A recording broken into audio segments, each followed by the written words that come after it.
10 months before he had to go back to the Canadian voters for his re-election, and Justin Trudeau resigned as the leader of the Liberal Party.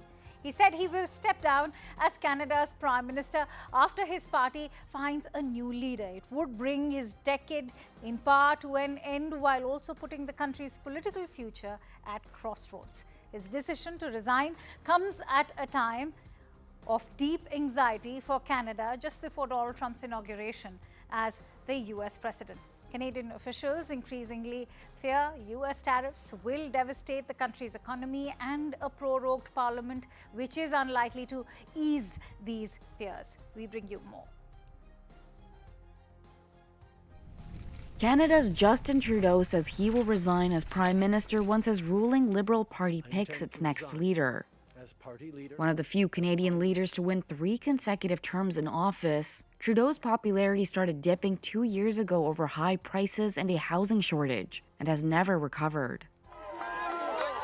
Trudeau took over as Liberal leader in 2013, when his party was in deep trouble and in 3rd place in the legislature for the first time. In the 2015 election, he pushed an upbeat message and took advantage of voter fatigue with the Conservative government to propel his party into power. Sunny ways, my friends, sunny ways.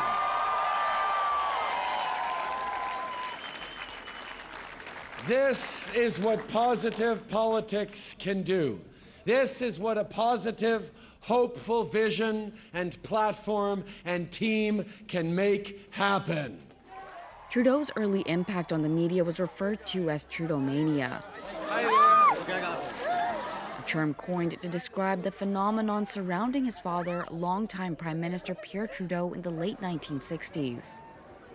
That initial popularity helped him survive scandals that could have sunk other Canadian politicians. In December 2017, Trudeau was found to have broken conflict of interest rules when he accepted a vacation and gifts from the Aga Khan. It was the first time a prime minister had been found to have committed such a transgression. In 2019, then Justice Minister Jody Wilson-Raybould accused Trudeau and other officials of pressuring her to help construction company SNC-Lavalin avoid a corruption trial. Wilson-Raybould resigned, and so did Treasury Board President Jane Philpott. The loss of 2 women from cabinet was politically damaging for a prime minister who had described himself as a feminist. The prime minister has been avoiding accountability. Trudeau was again found to have breached ethics rules. He took responsibility but refused to apologize. I truly feel that what happened over the past year shouldn't have happened.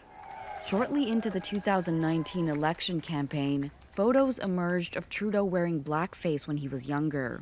Darkening your face, regardless of the context or the circumstances, is always unacceptable because of the racist history of blackface.